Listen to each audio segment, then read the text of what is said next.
Hi, I'm Elaine. Welcome to Top Tip Tuesday on my Stamp with Elaine Facebook page. I thought I'd do a video to explain how the cottage flower dies work.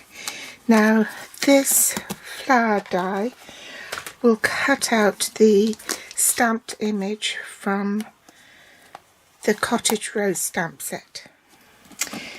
These will cut out the open work flowers. They don't match any of the stamped images, but this leaf does, like so. Now these three flowers in fact come from this die here, and this one is from that die there.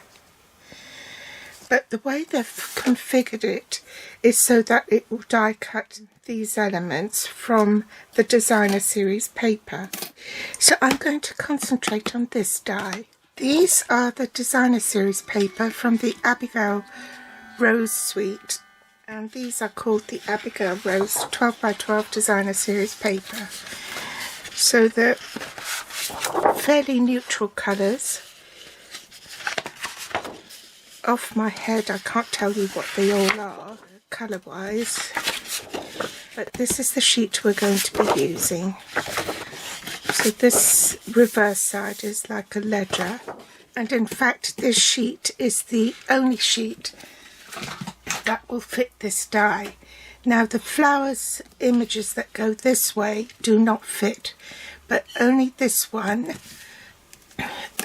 will fit these images here. Can you see that? And there are two whole ones, three whole ones, and another three that are partial. So if you cut the paper in half, one of that will be chopped off. So that's why I'm leaving the paper whole. My tip is to use the die, find where it fits the images, then trace round it. Okay, there is a faint pencil line drawn here. I'm not sure if you can see it. If I tilt it like that, can you see it? So what I'm going to do is I'm going to cut round where the pencil lines are, so that I can keep the images whole. So that's a whole one, so I shall cut that, but I'll do it off camera because it's a bit fiddly.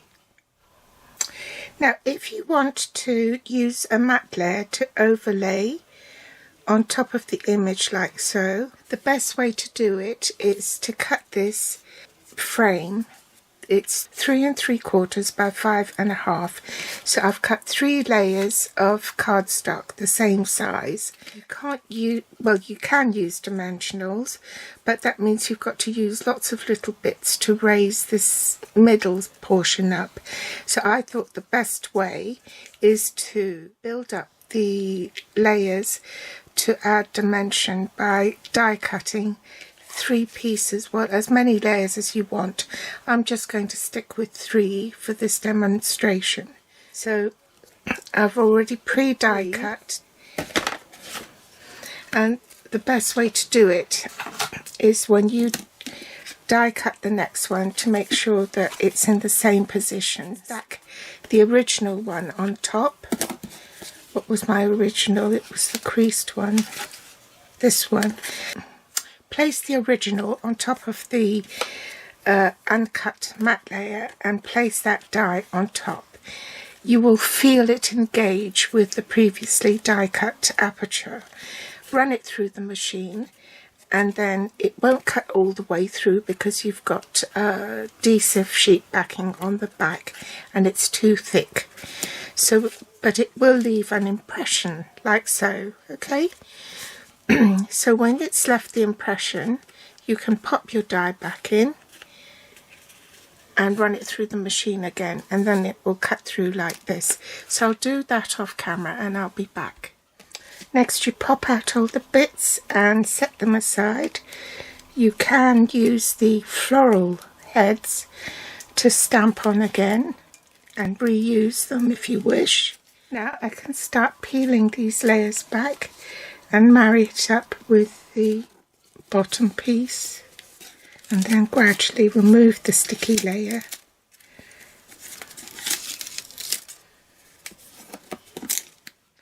And repeat for this sheet here, the last sheet.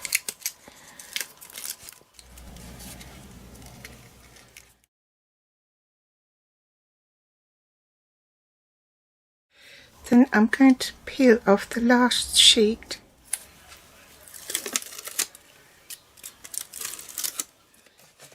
Silicone mat might be handy. Pop this on top.